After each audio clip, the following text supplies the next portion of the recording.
A special thank you to each of our subscribers who make this channel possible. Here's today's story.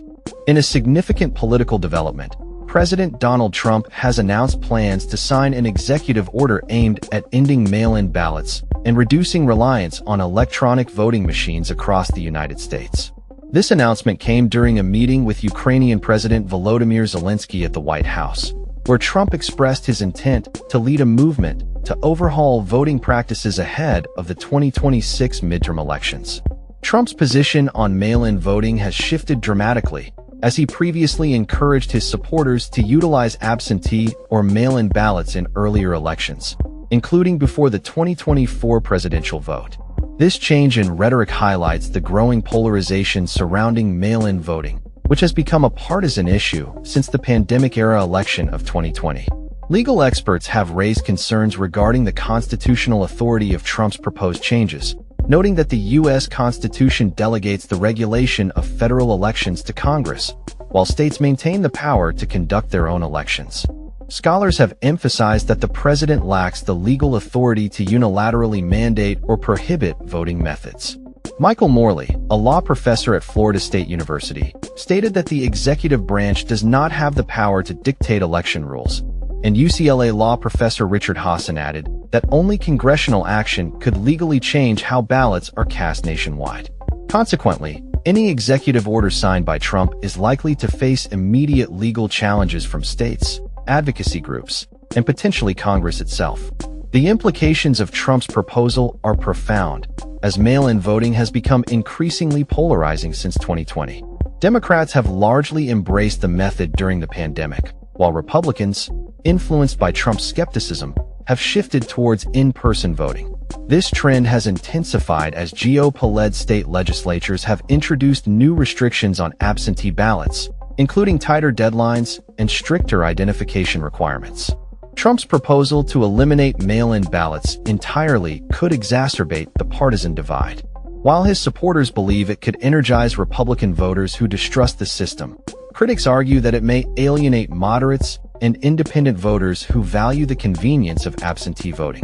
Republican strategists have cautioned that such a move could also negatively impact GOP turnout, particularly among elderly or rural voters who rely on mail ballots due to accessibility challenges.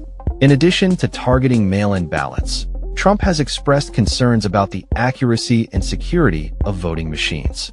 However, election officials and independent audits have consistently found that modern voting machines, especially when paired with paper ballot backups, are reliable and secure from large-scale manipulation. Since 2020, both Republican and Democratic state officials have defended the integrity of their election systems, dismissing widespread fraud allegations.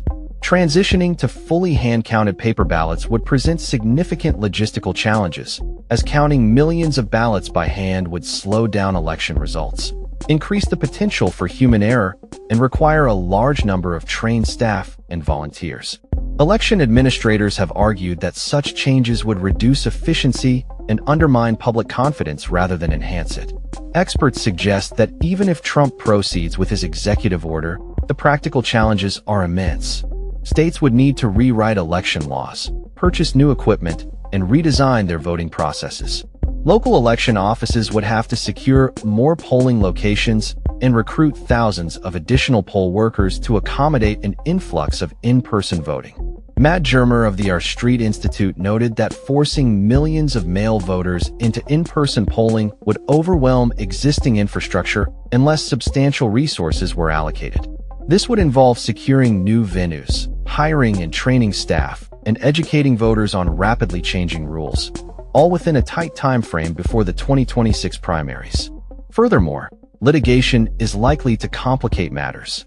Any executive order restricting mail ballots or voting machines would almost certainly be challenged in federal courts, leading to potential delays that could leave states in limbo and create widespread voter confusion.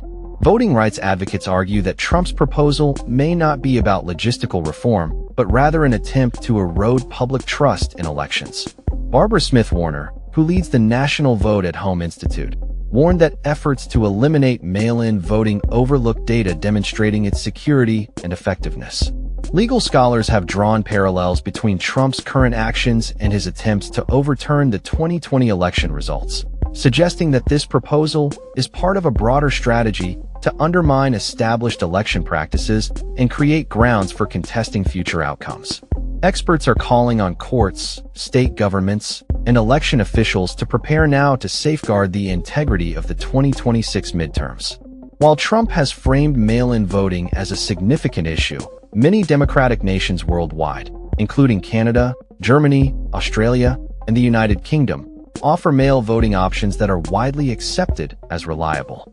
In the U.S., states like Colorado, Washington, and Oregon have successfully conducted elections almost entirely by mail for years without significant problems.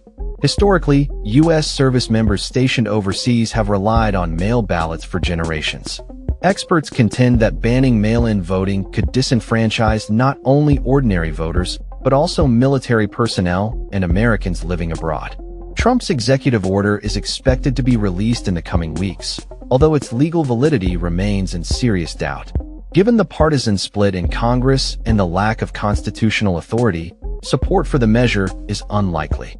Court battles are almost certain to follow, with states and advocacy groups preparing to file lawsuits immediately if the order is signed.